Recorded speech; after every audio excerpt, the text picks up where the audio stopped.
हरे कृष्णा। तो चलिए आज मैं आप सभी को सुनाती हूँ कार्तिक मास की कथाएं, क्योंकि कार्तिक मास शुरू होने जा रहा है और कार्तिक मास में हमें कौन कौन सी कथाएं सुननी चाहिए। जो कार्तिक नहाते हैं और जो नहीं भी नहाए उनको भी कार्तिक माह में तो ये कथा जरूर से ज़रूर सुननी चाहिए। तो मैं आज आप सभी को इस वीडियो में यही सारी कथाएँ लेकर आई हूँ कि हमें कार्तिक के दिन जो नहाते हैं, नहाने के बाद जो हमें कथा सुनना जिसको आती हैं वो तो सुना देता है, जिसको नहीं आती हैं वो सुन भी सकता है, क्योंकि मोबाइल सभी के पास हैं तो वो अपने अपने मोबाइल के ज़रिए सुन सकता है। इसीलिए मैं आप सभी के लिए शेयर कर रही हूँ। और मेरे पास ये किताब है जिसमें कार्तिक की सारी कथाएं लिखी हुई हैं कि कौन कौन सी कथाएं हमें कार्तिक मास में सुननी चाहिए। तो चलिए शुरू करते हैं श्री गणेश से, क्योंकि गणेश के अलावा तो किसी से शुरू कर ही नहीं सकते हैं और सर्वप्रथम गणेश पूज्य होते हैं। तो चलिए श्री गणेश की कथा से हम शुरू करते हैं कार्तिक मास की कथाएँ। श्री गणेश। तो श्री गणेश की कथा है। एक मेढक व मेढकी थी। मेढकी रोजाना विनायक जी की कहानी कहती थी। एक दिन मेढक बोला कि तू रोज पराये पुरुष का नाम लेती है, यदि तू अब नाम लेगी तो मैं तेरी मोगरी से सिर फोड़ दूंगा। तो यह सब सुनकर विनायक जी गुस्सा हो गए और राजा की बांदी आई और दोनों को पानी की पतीली में डालकर ले गई और चूल्हे पर चढ़ा दिया। जब दोनों सिकने लगे तो मेढक बोला, मेढकी बहुत कष्ट हो रहा है, तू अपने विनायक जी को सुमर, नहीं तो हम दोनों मर जाएंगे। तो मेढकी ने 7 बार सटक विनायक, सटक विनायक, सटक विनायक, सटक विनायक, सटक विनायक, सटक विनायक, सटक विनायक, सटक विनायक, सटक विनायक कहा।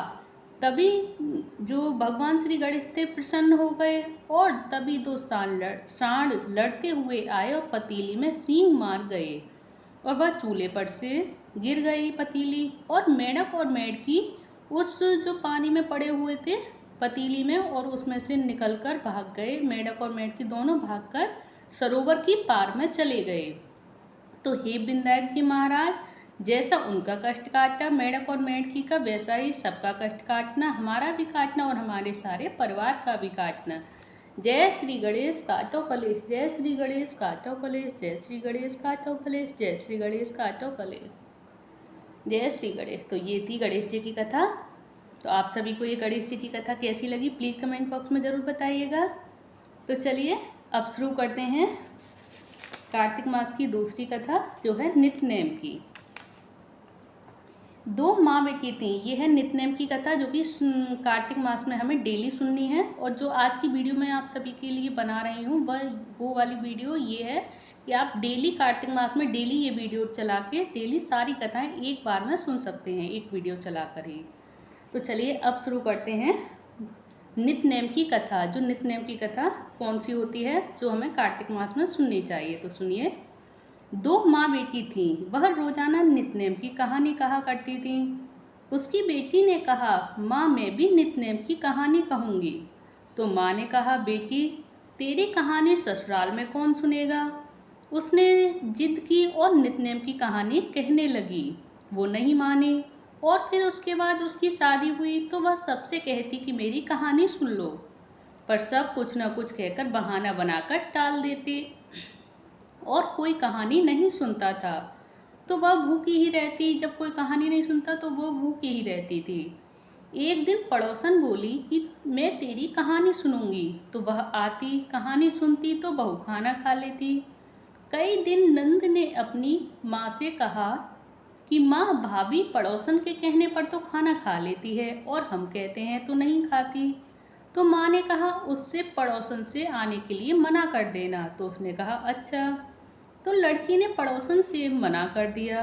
तो पड़ोसन ने अपने पति से कहा कि उसकी बेटी मना करती है उसके घर जाने को। तो पति ने कहा, उस पड़ोसन के पति ने कहा कि उसकी माँ मना करे तो मत जाना। वह आ जाती है। अगले दिन सास ने मना कर दी तो पड़ोसन भी नहीं आई। तो बहू की कहानी कोई नहीं सुनता तो वह भूखी रहने लगी। तो ससुर ने पूछा कि बहू कैसी है। ससुर ने सास से पूछा कि बहू कैसी है। तो सास ने कहा कि अच्छी है, काम काज तो कर लेती है मगर कुछ खाती पीती नहीं। तो ससुर ने कहा कि बड़े घर की बेटी है, काम करने से थक जाती होगी, इसलिए इससे काम मत कराया करो। लेकिन वह फिर भी खाना नहीं खाती। तो धर्मराज का आसन डोल उठा। कि इस नगरी में कौन है जो भोजन नहीं करता, उसे बुलाओ। तो स्वर्ग से विमान आया तो सास भी बोली कि मैं चलूं, तो बहू ने कहा तुम्हें तो बहुत काम था, मेरी कहानी सुनने का भी समय नहीं था। तो जेठानी ने कहा, कहने लगी कि तुम्हें तो मालिक का खाना बनाना है। नंद ने कहा तो उससे कहने लगी कि आपको तो गुड्डी गुड़ियों से खेलने से ही फुर्सत नहीं थी। फिर इसके बाद में पड़ोसन बोली कि मैं चलूं, तो वह बोली कि हाँ चलो, तुमने ही मेरी नित्य की कथा सुनी थी। और वह अपने मालिक के पास गई।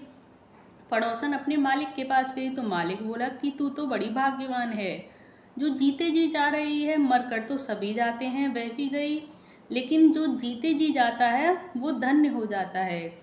और ये संभव है नित्य की कथा से। तो आप सभी को ये नित्य की कथा कैसी लगी, प्लीज़ कमेंट बॉक्स में ज़रूर बताइएगा। अच्छी लगी हो तो प्लीज़ वीडियो को लाइक करके चैनल को सब्सक्राइब करना ना भूलें। तो ये रही नित्य की कथा। तो चलिए अब शुरू करते हैं आगे। जो कार्तिक मास में आगे और जो कथा सुनते हैं वो है टीके की कथा। वो टीके की कथा कौन सी है जो मैं आप सभी को सुना रही हूँ, जो कि हमें कार्तिक मास में सुननी चाहिए। तो ये है टीके की कथा। एक कुम्हारी थी, उसका बेटा सुबह उठते ही खाने लग जाता था। वह अपने बेटे से बोली, बेटा तू तो सुबह उठते ही खाने बैठ जाता है, कुछ नेम कर लिया कर। तो वह बोला, माँ मेरे बस की बात नहीं, मुझे तो सुबह उठते ही भूख लगती है। फिर बोला, अच्छा मैं कार्तिक नहाने वालियों का टीका देखकर खाना खा लिया करूँगा। यानी जो कार्तिक नहाने वाली जो लेडीजें आती थी, मैं उसका टीका देखकर ही खाना खा लिया करूँगा। तो एक दिन चार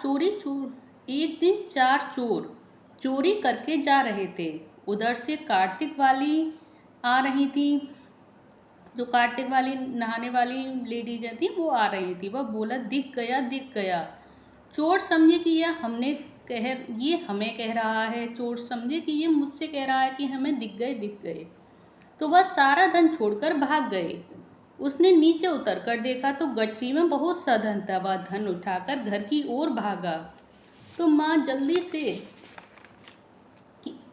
से बोला, माँ जल्दी से किवाड़ खोल।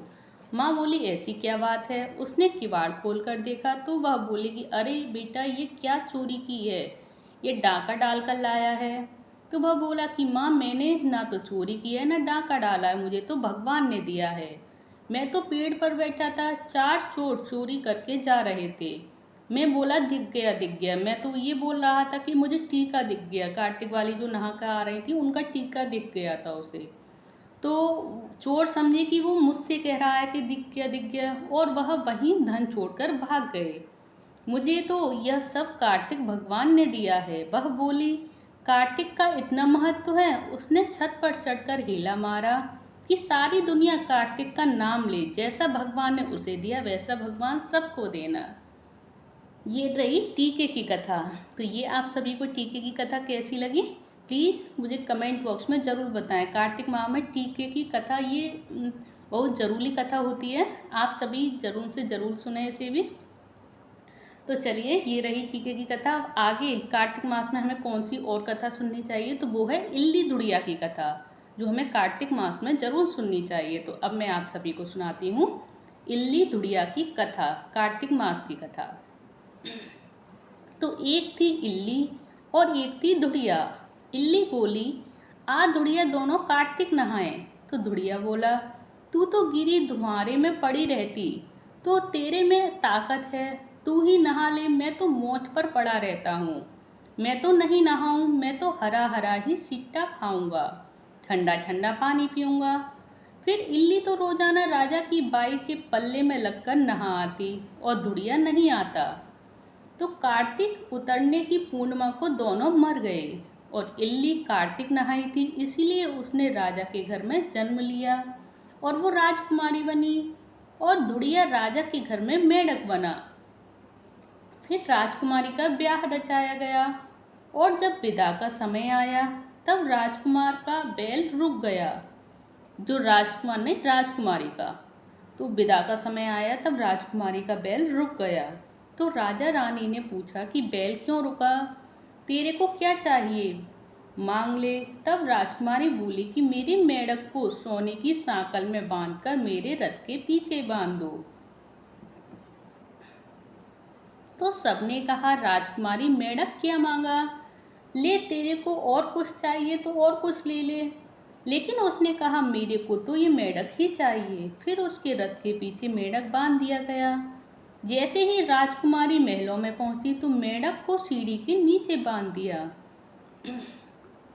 जब भी राजकुमारी सीढ़ियों से उतरती चढ़ती तो मेंढक कहता है, एक चटको मटको श्याम सुंदरी, थोड़ा पानी पिला। राजकुमारी कहती, मैं कहती थी ना कि तू कार्तिक नहाया कर। एक दिन राजकुमारी की देवरानी जेठानी ने सुन लिया और सोचा कि राजा कोई रानी लाया है, ये जादूगरनी। उसने राजकुमार से कहा कि तू रानी लाया है या जादूगरनी, जो आदमियों से तो बात नहीं करती और जानवरों से बात करती है। तो राजा ने कहा, जब तक मैं आंखों से नहीं देखूंगा मान नहीं सकता। तो एक दिन राजा छुपकर बैठ गया और राजकुमारी महलों से उतरी। तो फिर मेंढक ने वही कहा और रानी ने भी वही जवाब दिया। तब राजा तलवार लेकर खड़ा हो गया और कहा कि तू मेंढक से क्या बात करती है, सच्ची बात बता, नहीं तो मैं तलवार से तेरा सर काट दूंगा। तब रानी ने कहा कि मैं पहले जन्म में इल्ली थी और यह धुड़िया था। इसको मैंने कहा था कि आज दोनों कार्तिक नहाएंगे, तो यह तो नहाया नहीं और मैं नहा ली, इसीलिए मैं तो राजा के घर में राजकुमारी बनी और यह मेंढक बना, इसीलिए हम दोनों पिछली बातें करते हैं। तो राजा ने कहा कि कार्तिक में गंगा नहाने का इतना फल होता है, तो हम भी दोनों हम भी अब नहाएंगे कार्तिक और खूब दान पुण्य करेंगे, जिससे हमें आगे इससे भी ज़्यादा फल मिलेगा। तो दोनों कार्तिक नहाने लगे और राजा के घर खूब संपत्ति हो गई। कार्तिक महाराज जैसे इल्ली को दिया वैसा सबको देना और जैसा धुड़िया को दिया ऐसा किसी को ना देना। जय श्री कार्तिक महाराज की जय। तो ये है कार्तिक मास की कथा, इल्ली धुड़िया की कथा। तो जो मैंने आप सभी को सुनाई, आप एक दूसरे के साथ शेयर करके पुण्य के भागी बन सकते हैं। तो चलिए अब आगे मैं सुनाती हूँ आप सभी को। इल्ली धुड़िया की कथा तो हो चुकी, अब है ये तारे की कथा, क्योंकि कार्तिक मास में हमें तारे की कथा भी जरूर सुननी चाहिए। तो ये तारे की कथा कौन सी है जो हमें सुननी है, चलिए सुनाते हैं, ध्यान से मन लगाकर सुने तारे की कथा। एक राजा की बाई थी, वह तारा भोजन किया करती थी, तो सारा नगर में खूंट खूंट होती थी। सब कहते थे कि यह खूंट खूंट कैसी होती है। तो किसी ने कहा कि एक राजा की बाई तारा भोजन करती है, उसी के तारे गढ़े जा रहे हैं। कार्तिक का महीना खत्म हुआ तो उसके लिए आकाश से विमान आया। संग की सहेलियों ने कहा कि हम भी चलें, तो उसने कहा कि जाड़े पाले तो मैं भूखी प्यासी मरी और तुम यूं ही चलोगी। उसे घमंड आ गया तो विमान ने उसे बीच में ही छोड़ दिया और कहा कि फिर 3 साल का तारा भोजन करो। उसने फिर 3 साल तक तारा भोजन किया और पहले साल दिए, दूसरे साल लड्डू, तीसरे साल 32 ब्राह्मणों को भोजन कराया, फिर वह स्वर्ग को गई। ये रही तारे की कथा। ये हमें तारे की कथा कार्तिक मास में ज़रूर सुननी चाहिए। देखिए तारे की कथा और तारे भोजन की करने की कितनी और क्या क्या महिमा होती है कार्तिक मास में। तो चलिए अब आगे देखते हैं। तारे की कथा के बाद में है पतवारी पतवारी की कथा भी हमें ज़रूर सुननी चाहिए कार्तिक मास में। तो अब मैं सुनाऊंगी आपको पतवारी की कथा। सुनिए ध्यान से मन लगाकर, और अगर अच्छी लगे तो कमेंट बॉक्स में जय श्री हरि लिखें। कार्तिक मास की महिमा का वर्णन ये इसमें सबसे ज़रूरी है, ये कथा भी, पतवारी की कथा। तो चलिए सुनाते हैं। 2 सास बहू थीं। सास ने बहू से कहा कि जा दूध दही बेच आ। तो बहू रोजाना दूध दही बेचने जाती। रास्ते में बहुत सी औरत पतवारी की पूजा करती थी। वह भी एक दिन खड़ी हो गई और पूछने लगी कि यह तुम क्या करती हो। तो औरतों ने कहा कि हम पतवारी की पूजा करती हैं। कोई फल फूल चढ़ाती, कोई मेवा मिश्री चढ़ाती। उसने कहा मेरे पास तो और कुछ नहीं है, मैं दूध दही से सींचूंगी, क्योंकि मेरे पास दूध दही दोनों हैं। और वह रोजाना सारा दूध दही पतवारी पर चढ़ा आती, जो उसे बेचने के लिए सास देती थी। वो पटवारी पर चढ़ा आती। उसकी सास ने पैसे मांगे तो बहू ने कहा कि सेठ महीने में देगा पैसे। इस तरह कार्तिक का पूरा महीना बीत गया तो वह पटवारी पर गई। सब औरतें पूजा कर कर चली गईं। पटवारी पटवारी ने पूछा कि क्या बात है बहू। तो बहू बोली, मैं अपनी सास को क्या कहूँगी, तुम मुझे भी कुछ दो। तो पटवारी ने कहा कि ये पत्थर ले जा और ओबरी में रख देना। तो उसने ऐसा ही किया। तो सास ने बहू से पैसे मांगे तो बहू ने कहा ओबरी में से ले लो। तो सास ने देखा तो वहाँ हीरे मोती जगमगा रहे थे। तो सास ने कहा कि बहू तू ये कहाँ से लाई है। तो बहू ने कहा कि ना तो मैंने चोरी की है और ना ही टाका डाला है, मुझे तो पटवारी माता ने दिया है। तो सास ने कहा कि अगर ऐसी बात है तो अगले साल मैं भी करूँगी। साल भर बाद फिर कार्तिक का महीना आया तो उसने भी पटवारी सींची। सास दूध दही तो बेच आती तथा जो धोवन पटवारी पर जो धोवन बचती उसके पास दूध और दही की, वो पटवारी पर चढ़ा आती। इस तरह पूरा महीना बीत गया। तो सास पटवारी माता से बोली कि मुझे भी धन दो। तो पटवारी माता ने कहा कि कंकड़ पत्थर ले जा। तो सास ने वहाँ से सारे कंकड़ पत्थर उठा लिए और ले जाकर ओबरी में रख दिए। फिर बहू से सास ने कहा कि मुझसे पैसे मांग। तो बहू ने सास से कहा कि सास से भी बहू पैसे मांगती होगी। तो सास ने कहा कि हाँ मांग ले। तो बहू ने कहा कि सासू जी पैसे दे दो। तो सास ने कहा ओपरी में से ले लो। तो बहू ने देखा तो वहाँ कीड़े मकोड़े चल रहे थे। तो सास ने कहा कि तेरी पटवारी माता तो बड़ी दोगले हैं, तुझे तो इतना सारा धन दिया और मुझे कीड़े मकोड़े दे दिए। तो जैसा जो करता है वैसा ही फल पाता है और जो जैसा करता है उसे वैसा ही फल भी मिलता है। जैसा सास ने किया सास को मिला और जैसा बहू ने किया बहू को मिला। जय तुलसी, जय पटवारी माता, बोल पटवारी माता की जय। तो ये रही पटवारी माता की कथा जो आप सभी को कार्तिक मास में ज़रूर सुननी है। और आप सभी को ये पटवारी माता की कथा कैसी लगी प्लीज़ कमेंट बॉक्स में ज़रूर बताइएगा। अच्छी लगी हो तो कमेंट बॉक्स में हरे कृष्णा ज़रूर लिखें और वीडियो को लाइक करके चैनल को सब्सक्राइब करना ना भूलें।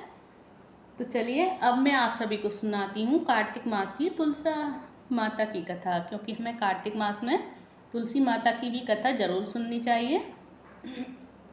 तो वो तुलसी माता की कथा कौन सी है जो हमें कार्तिक मास में डेली सुननी है। तो चलिए कार्तिक मास में तुलसी माता की जय बोलकर कमेंट बॉक्स में तुलसी माता की जय लिखकर आगे शुरू करते हैं तुलसी माता की कथा। तो एक बुढ़िया थी, वह रोजाना कार्तिक में तुलसी जी की पूजा किया करती थी और कहती थी, तुलसी माता तू सुखदाता, मैं बिड़ला सींचूं तेरा, तू कर निस्तारा मेरा, पाट दे पीताम्बर दे विश्वनाथ का घाट दे, टटका की चाल दियो पटका की मौत दियो, श्री कृष्ण जी का कांधा दियो, वृंदावन का बास दियो, मीठा मीठा ग्रास दियो, कार्तिक का महीना हो, एकादशी का दिन हो, बैकुंठ का वास हो। तो तुलसी माता ये सब सुनकर सूखती चली जा रही थी। तो श्री कृष्ण भगवान आए तुलसी माता के पास और उन्होंने कहा कि इतनी औरतें तुम्हारी पूजा पाठ करती हैं, लाड चाव करती हैं, तो फिर भी तुम क्यों सूखती चली जा रही हो। तो तुलसी माता ने कहा कि एक बुढ़िया आती है, वह तुम्हारा कंधा मांगती है, मैं सब कुछ तो दे दूंगी पर तुम्हारा कंधा कहाँ से दूंगी। तो भगवान ने कहा तुलसी जी को कहा कि तुम घंटी बजा देना, जब ये बुढ़िया मर जाए तो तुम एक घंटी बजा देना तो मैं तुरंत आ जाऊंगा। तो तुलसी माता सोच में पड़ गई कि एक दिन तुलसी माता ने सोचा कि देखूं मैं भगवान आते भी हैं या नहीं आते हैं। तो ये देखना चाहा उन्होंने तुलसी माता ने। तो तुलसी माता जी ने जो भगवान श्री कृष्ण ने उन्हें घंटी दी थी वो घंटी बजा दी। तो श्री कृष्ण भगवान आए और बोले कि क्या बुढ़िया मर गई।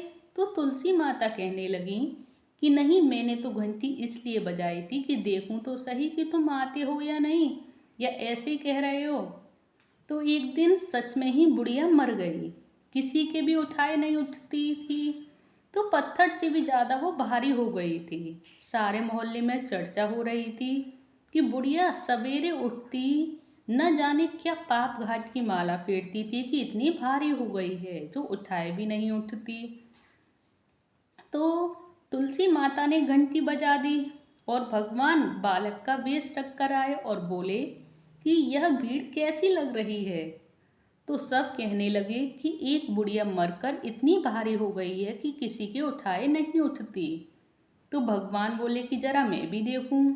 सब बोले कि इतने बड़े बड़े लोगों से नहीं उठ रही। तो एक बूढ़ा बोला, इतने बड़े बड़े लोगों से नहीं उठ रही तो इतने छोटे से बालक से क्या उठेगी। तो ये उनमें से एक बूढ़ा बोला कि भाई इसे भी देख लेने दो। तो भगवान ने बुढ़िया के कान में कहा कि मैं आ गया।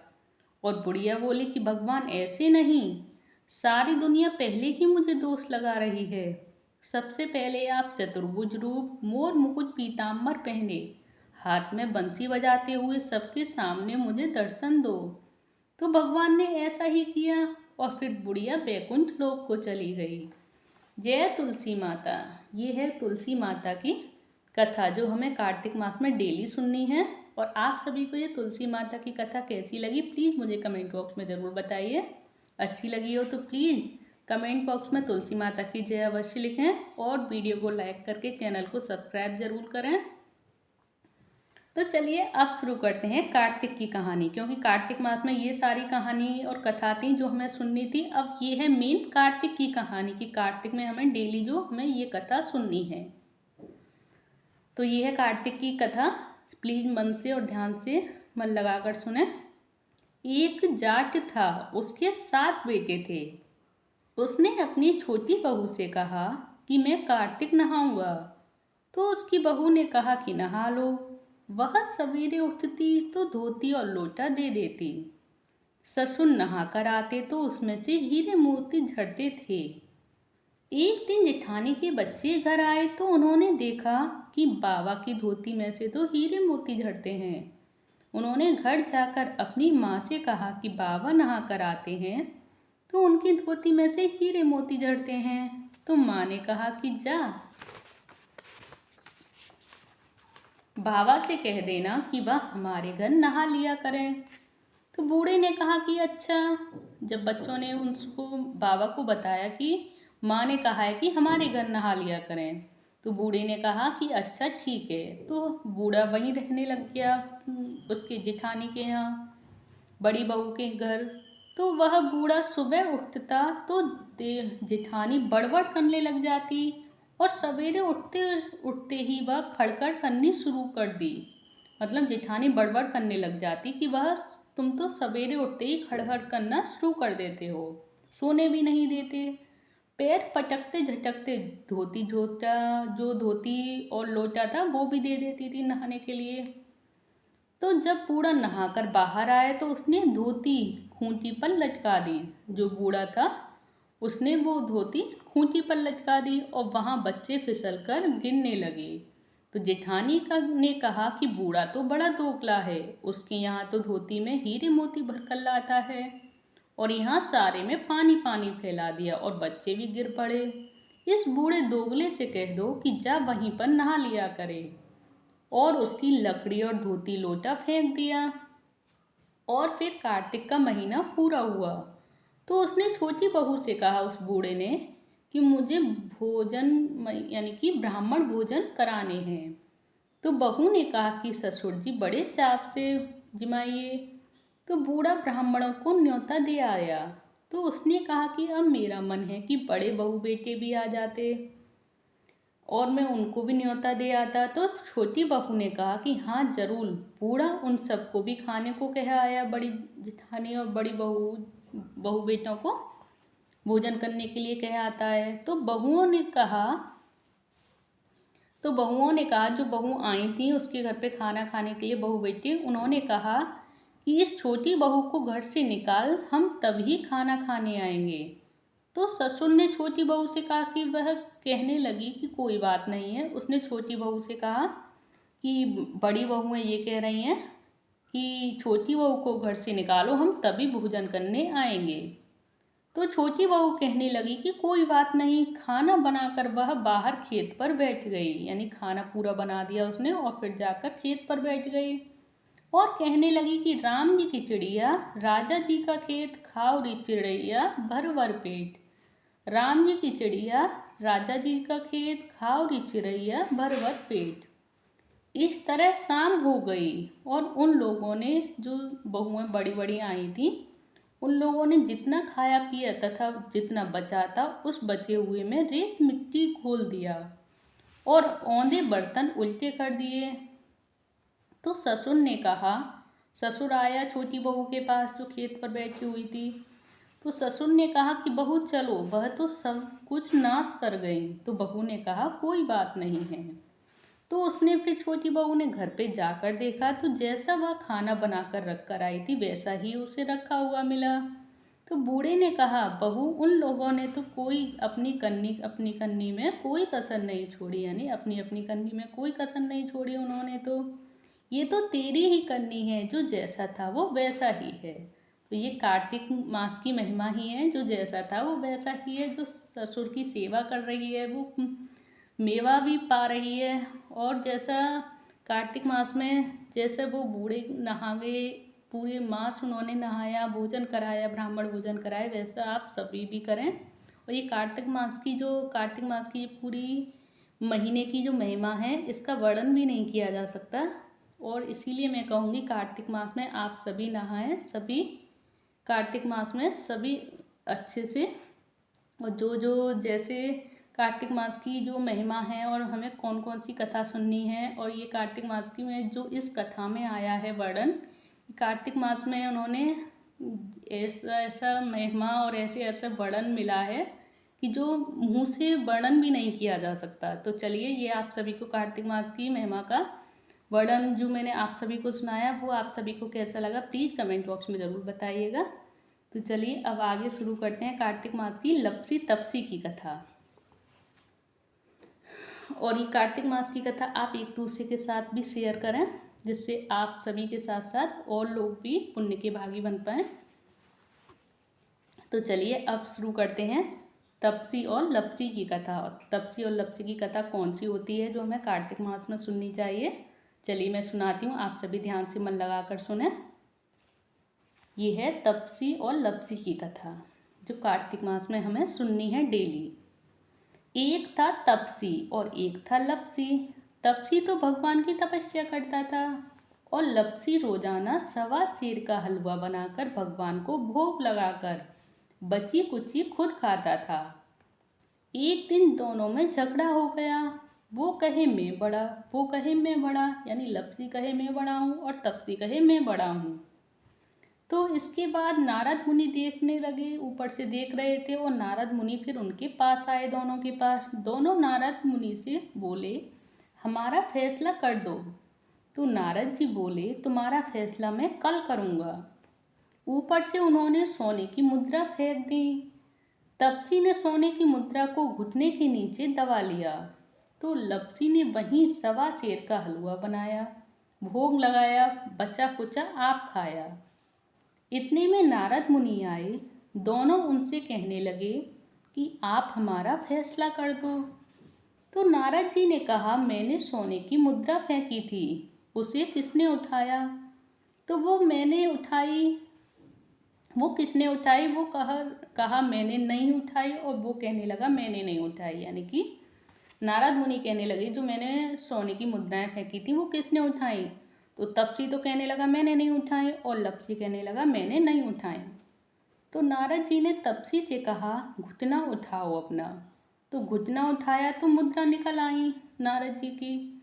तो नारद जी बोले, मुद्रा चुराने से तेरी तपस्या भंग हो गई, इसीलिए लपसी बड़ा है। तपसी कहने लगा, मुझे मेरी तपस्या का फल कैसे मिलेगा? तो नारद जी बोले, तेरी तपस्या का फल कार्तिक नहाने वाली देंगी, यानी तेरी तपस्या का फल तुझे कार्तिक नहाने वाली देंगी। और कार्तिक नहाने वाली तेरी कहानी ना कहें तो आधा तुझे मिलेगा। तो धोती दे के कब्जा ना दे, कमरा धो के देहली ना धोवे, ब्राह्मण जिमा के दक्षिणा ना दे, तो इन सब का फल तुझे मिलेगा। यह कहकर नारद जी वहाँ से चले गए।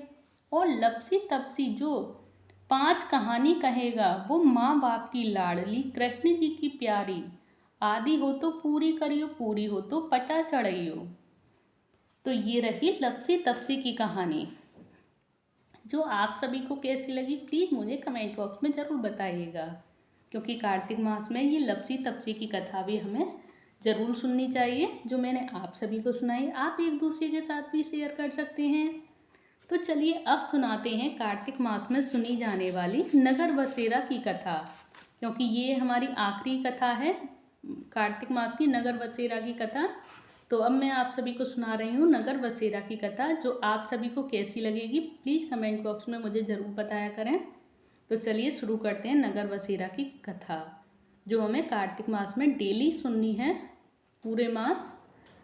तो नगर बसेरा की कथा शुरू करते हैं। 2 आदमी थे, जाट और भाट, दोनों दोस्त थे। जाट ने कहा कि चल यार नगर बसेरा कर लें, तो भाट ने कहा कि ना भाई, मैं तो ससुराल जा रहा हूँ, वहाँ जाकर खूब खातिरदारी होगी, साली सरेज मजाक करेंगी, तू ही कर ले नगर बसेरा। तो जाट ने कुएं की पाल पर बैठकर पानी की घंटी और चावल का दाना लेकर नगर बसेरा किया।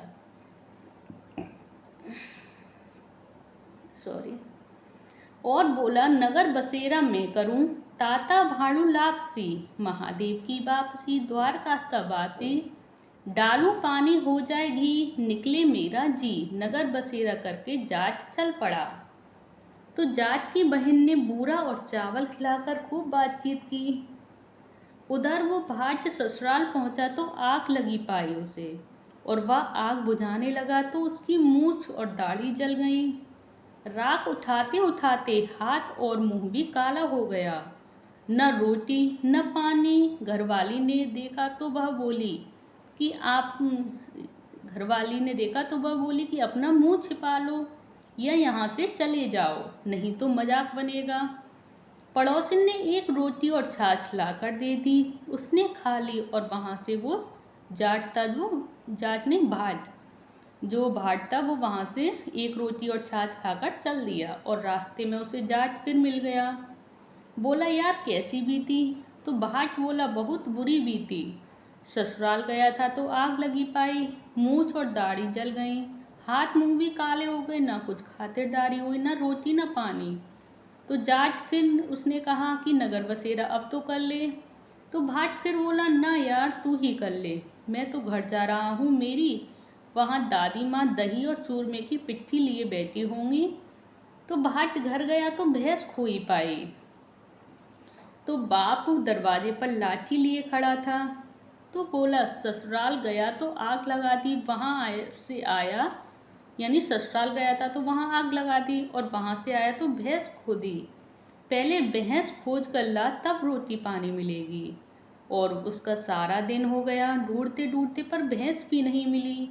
और दोनों यार फिर से मिल गए एक दूसरे को।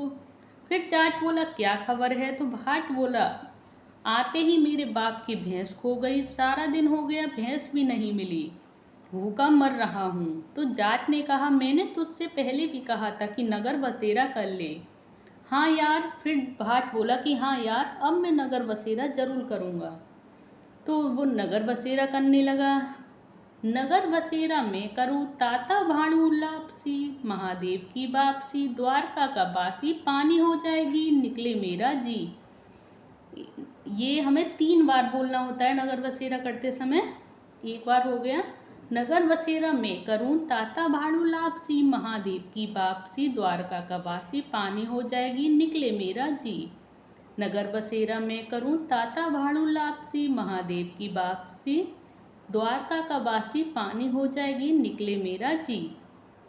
ये है नगर बसेरा की कथा, जो हमें कार्तिक मास में ज़रूर सुननी चाहिए और डेली सुननी चाहिए। जो मैंने आप सभी को ये सारी कथाएं सुनाई हैं, ये हमें कार्तिक मास में डेली सुननी चाहिए, डेली सुनानी चाहिए। अगर सुना सकें तो जिसको आती हैं वो सुना सकता है, जिसको नहीं आती वो सुन तो ज़रूर सकता है। तो आप सभी को ये सारी कथाएं कैसी लगी कार्तिक मास की, प्लीज़ मुझे कमेंट बॉक्स में ज़रूर बताइएगा। अच्छी लगी हो तो प्लीज़ वीडियो को लाइक करके चैनल को सब्सक्राइब करना ना भूलें। जय श्री कृष्ण। क्योंकि कार्तिक मास भगवान श्री कृष्ण को समर्पित है, तो मैं आप सभी से कहूँगी भगवान श्री कृष्ण का जितने ज़्यादा से ज़्यादा आप जाप कर सकें। हरे कृष्ण महामंत्र की माला, यानी एक माला में 108 मोती होते हैं। 108 मोती की एक माला होती है। तो हम ज़्यादा से ज़्यादा जितनी ज़्यादा माला कर सकें श्री कृष्ण भगवान की, उतनी ज़्यादा माला करें, जिससे कि कार्तिक मास का पूरा फल आपको मिले और ज़्यादा से ज़्यादा फल आपको मिले। और आप सभी को ये सारी कथाएं कार्तिक मास से रिलेटेड जो मैंने आप सभी को सुनाई है, ये आप सभी को कैसी लगी प्लीज़ कमेंट बॉक्स में ज़रूर बताइएगा। हरे कृष्ण कृष्ण कृष्ण हरे हरे, हरे राम राम राम हरे हरे। जय श्री हरि, जय श्री कृष्णा। आप सभी को राधे राधे। कार्तिक मास की ये सारी कथाएं आप सभी को कैसी लगी प्लीज़ कमेंट बॉक्स में राधे राधे लिखकर, जय श्री हरि लिखकर मुझे कमेंट बॉक्स में ज़रूर बताएं। हरे कृष्णा, हरि बोल।